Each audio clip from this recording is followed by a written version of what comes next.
Have you ever asked yourself what your life would be like if you lived in another country?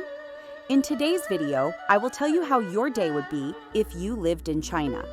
As an average citizen in China, your day usually starts at around 7 a.m., while your work hours probably start at 9 a.m., unless there are any major problems.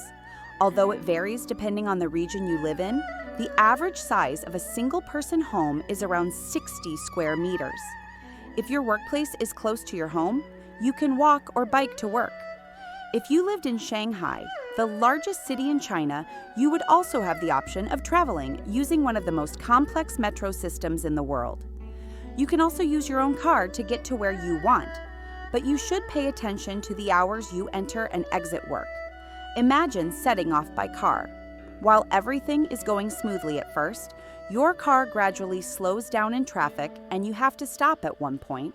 When you look around, you realize that the traffic is a little heavier today. Minutes pass, but you cannot move even a millimeter.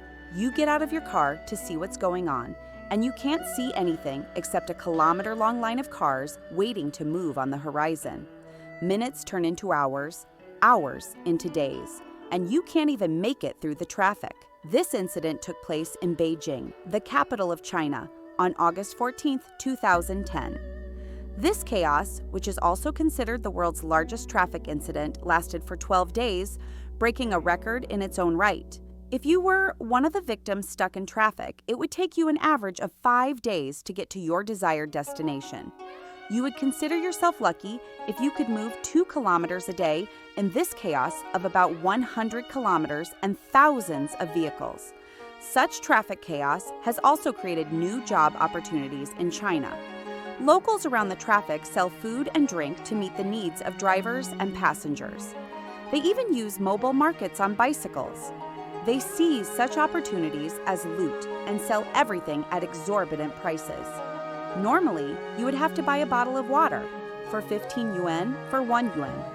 At the same time, if you wanted to relieve yourself, you would either have to choose a place on the side of the road that would not be visible or use the expensive pit toilets that the locals had built at that time. The reason for the traffic congestion to this extent was the chain accidents caused by a few trucks that should not have been on this highway. Although there were 50 lanes on the highway, the traffic was blocked and it could not be opened for a long time. Beijing's world fame is not only for its ducks and the Great Wall of China. Another issue that affects daily life in Beijing is its incredible air pollution. The city's air is so polluted that by the end of a day you spend in the city, you would be as poisoned as if you had smoked 40 cigarettes. Due to exhaust gas and excessive coal consumption, you would not be able to see the cars in traffic from 5 meters away on some days. There are many superstitions in Chinese society. According to one belief, if you are stuck in traffic in Beijing, it is because of the number 4 on your license plate. Because in China, the number 4 is avoided and is considered a number that brings bad luck. Some operators do not even issue phone numbers that contain the number 4. The reason for all this is that the pronunciation of the number 4 is very similar to the pronunciation of the word death. There are numbers that bring bad luck, as well as numbers that are believed to be lucky. For example, in most apartment buildings in China, the most expensive floor is the 8th floor. In fact, if your door number and address include the number 8, you are considered very lucky, because the pronunciation of the number 8 is very similar to the word fortune. In addition, the number 6 means coming and is believed to bring good luck. Therefore, it is very important to have the number 68 on your license plates and other places. Other superstitions can be listed as follows. Entering the house with an open umbrella would be one of the biggest mistakes you can make because according to the belief of the Chinese society, evil spirits enter the house by hiding under the umbrella. You cannot give anyone a watch as a gift because the watch means that life is over. Similarly, you cannot give shoes as a gift because it is believed that the person receiving the gift must leave this life. Another superstition is the situation of sharing a pair. This is considered to mean that our paths are going to separate. Especially if you give a pair to a newly married couple, it is understood that you want that couple to separate. You should not eat anything from someone else's plate with chopsticks. Sticking chopsticks into the rice while eating rice is an insult to the dead. One of the biggest symbols of China, this cat called Maneki Neko represents luck and fortune. Its moving left arm represents prosperity and abundance, while its right arm represents health. You could come across many examples of superstitions like this in China. Similar superstitions, beliefs are found in almost all cultures, as in Chinese society, but your life in China is often shaped by these beliefs. The most important thing you need to do when shopping in China is bargaining, so much so that sellers expect you to bargain. In fact, if you buy something at its first price, the shopkeeper may even lose respect for you and start to see you as a fool. In the simplest way, if you say a number with an 8 in it while bargaining, you can make a profit. Both sellers and consumers in China enjoy bargaining. The margin of bargaining is so high that you can buy anything for a quarter or even 10% of the stated price. Here's a little tip for you. Chinese shopkeepers do not like to turn away the first customer of the shop because it is thought that not being able to sell to the first customer will ruin all the luck of the day. Therefore, if you are the first customer, you have a very high chance of lowering the price. The only place where bargaining is close to zero on the street is food places. If the place where you eat Chinese dumplings asks you for 15 yuan, you have to give 15 yuan. Chinese cuisine is world famous for its variety of dishes, but it may not suit your taste. Dishes made in China are especially known for their high spiciness.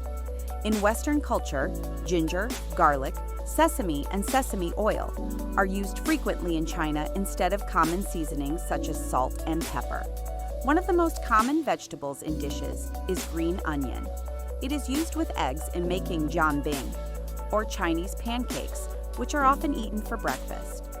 One of the foods you will encounter most on the streets is the famous fried Peking duck. The ducks are usually coated in special sauces and slowly cooked in traditional ovens for hours. Pork, which is also consumed by sautéing and frying in the same way, is another food you will encounter.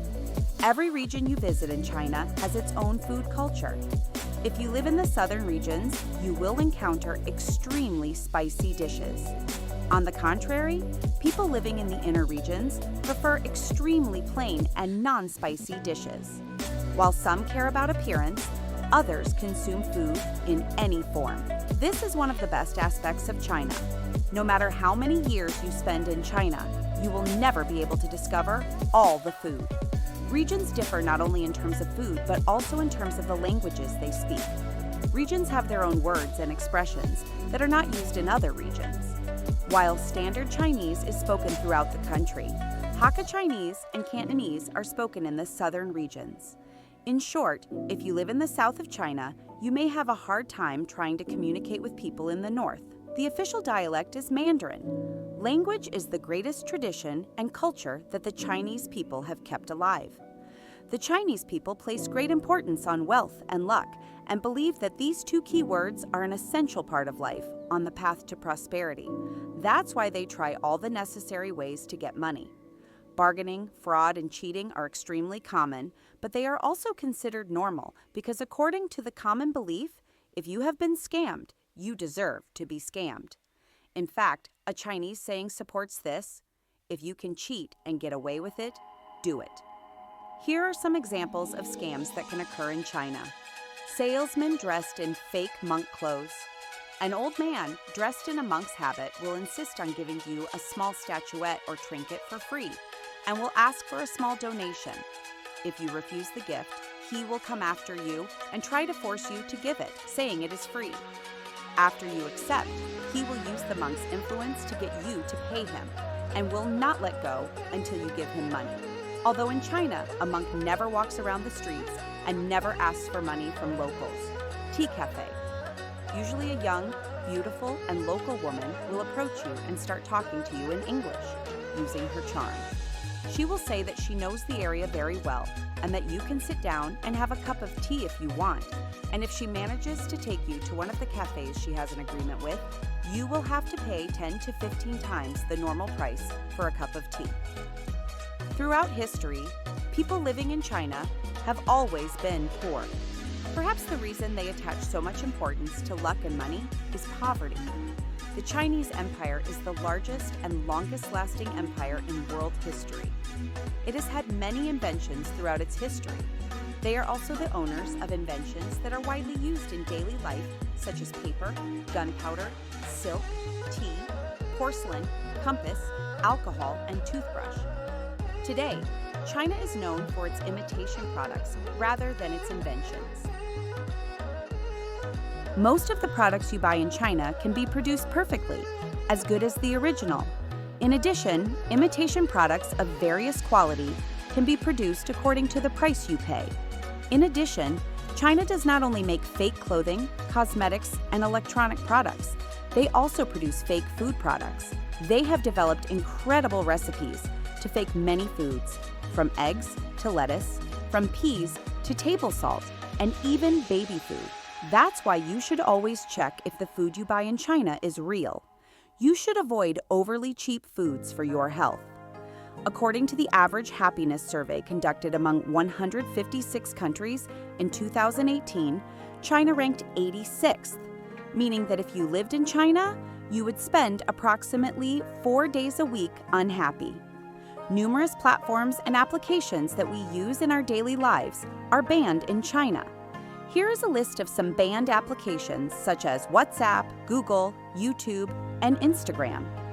Here is a list of Chinese versions that you will have to use instead of these standard applications.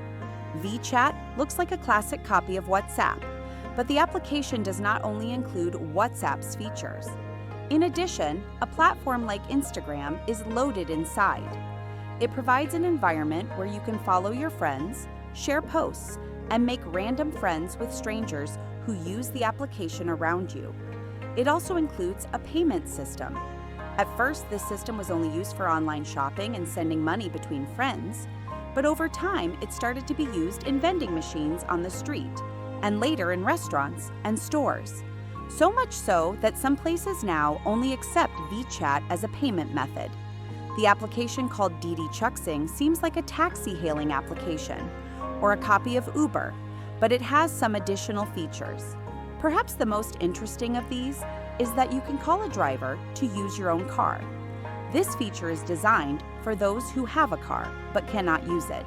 There are many reasons why the Communist Party bans international sites and forces people to use sites under its control. For example, Google can accurately predict the number of women who are pregnant this month in France. In addition, it can statistically calculate how many women have miscarriages and how many have had their babies aborted. The fact that Google can collect data very quickly and open up society to the outside world does not please the Chinese Communist Party and runs counter to the policies it follows. Although this situation is interpreted as foreign countries being able to spy with their hands free, there is actually a deep fear at the core of everything.